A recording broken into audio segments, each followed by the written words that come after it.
Hi, everybody. I'm Glenn Kennedy. This is Charles Botts. Welcome back to Barn Talk.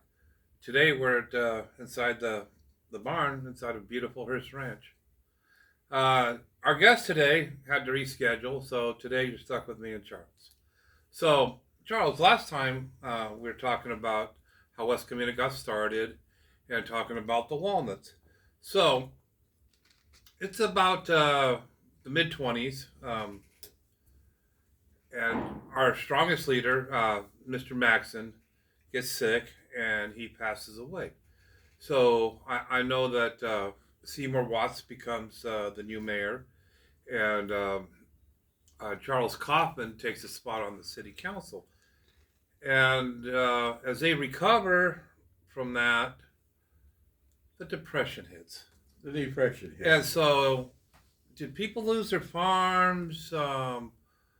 How did West Covina survive during that time? It was tough. It really was because but most of the farms basically here, the walnuts could carry you through, get the taxes paid, and you could grow your own food, and you could have chickens, and you could have your own animals. So basically, they were taking care of themselves with a little income, and the walnuts were in demand even at any number, but you had to get a great tonnage of walnuts to pay for things, and that was dying out. So it was becoming real difficult. The depression hit.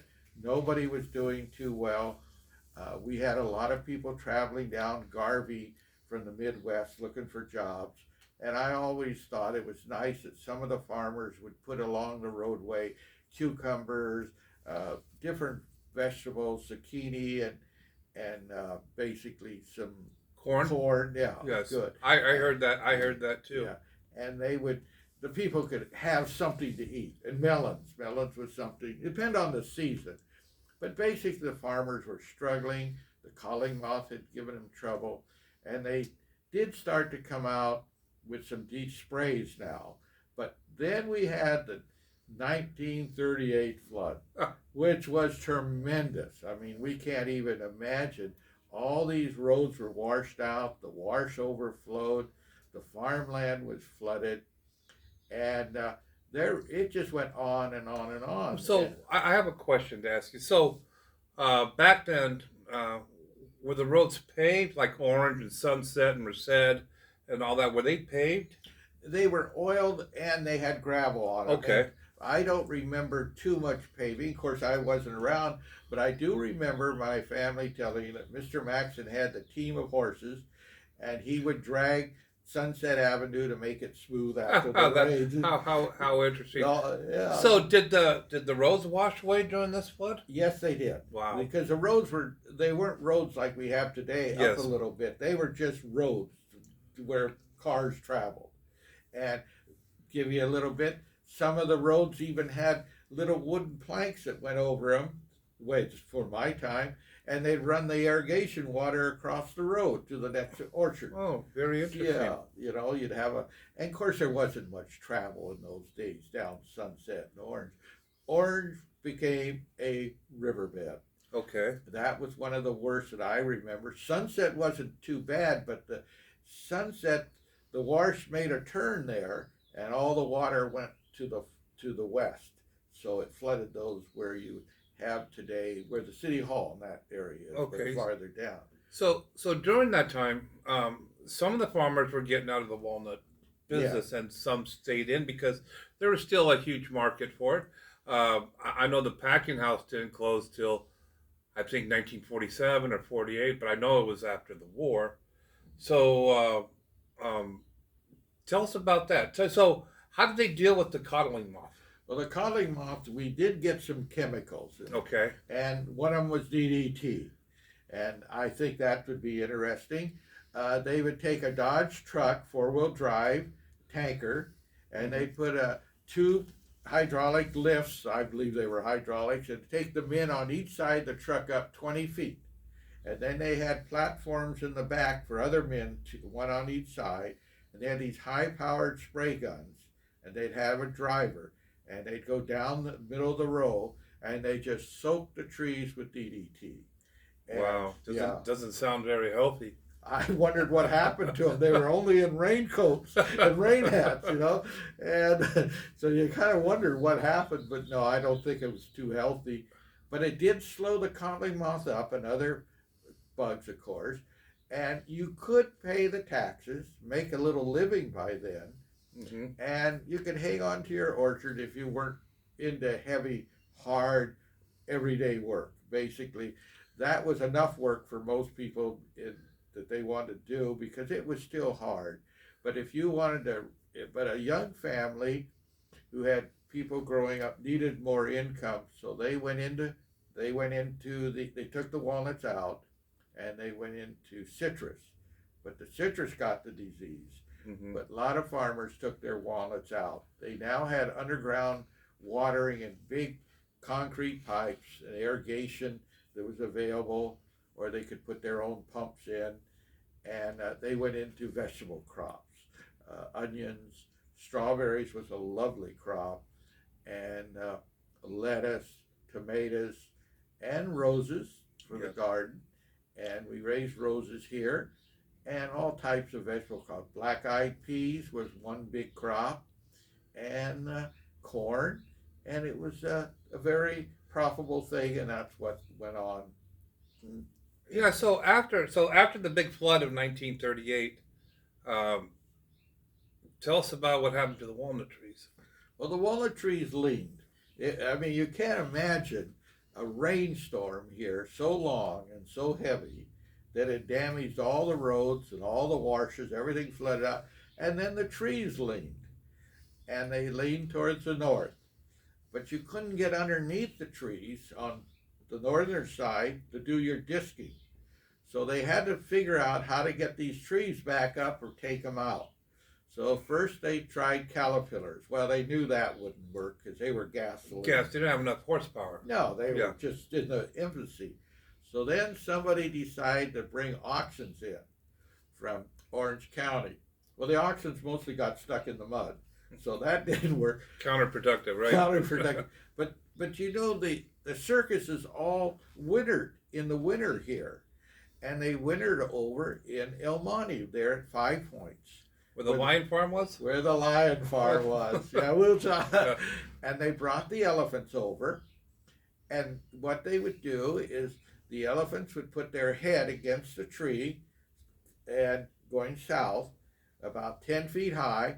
But now you got to get four elephants up on the other end, and they had to tie chains on them. Well, if you bought cheap chains or used chains that had been stretched out with a lot of use, they could snap and kill the elephant. Yes.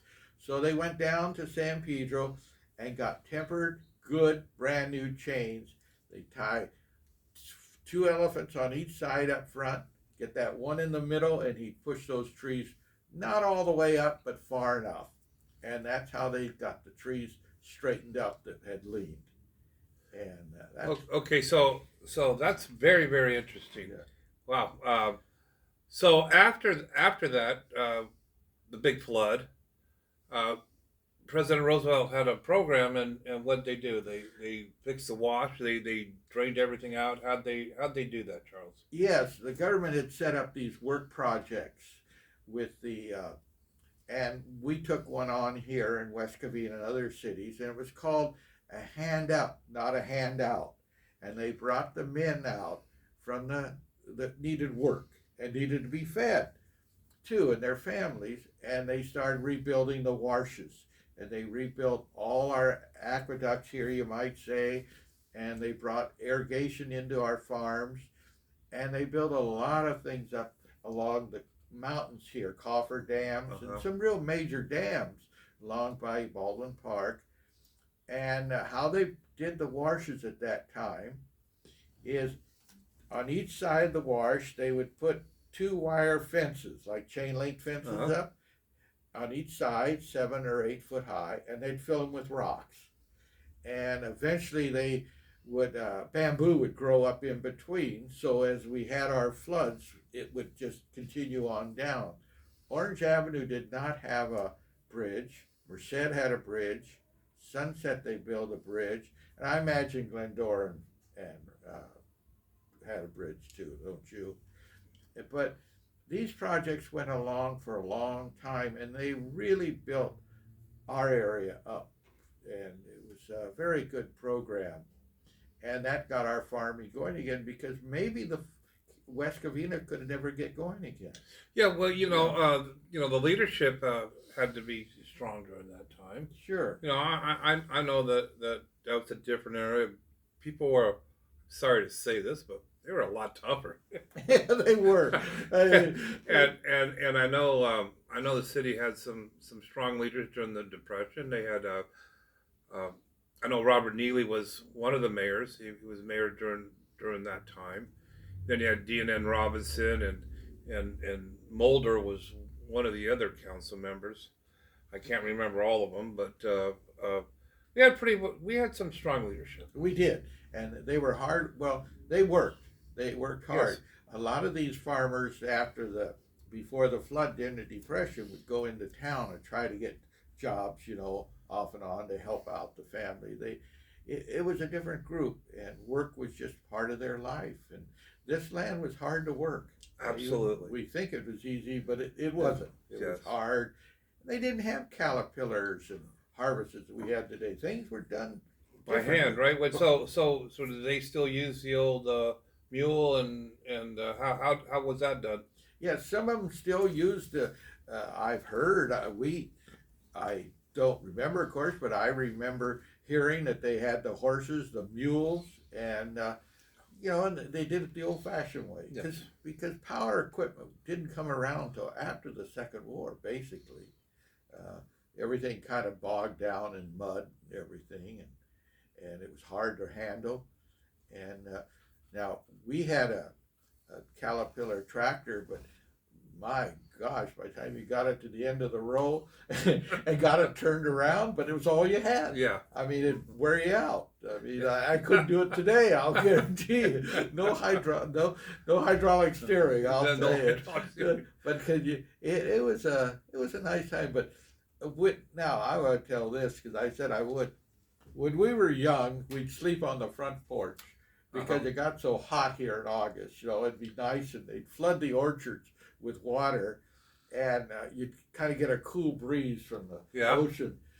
And we heard the lions from El Monte. Yeah, we're on it. That's a good story. We'll save that for another time. Yeah. So we run out of time today. Okay. So anyway, I want to thank you for watching. Thank you. And catch us next week as we do Barn Talk. Thank you very much. Thank you.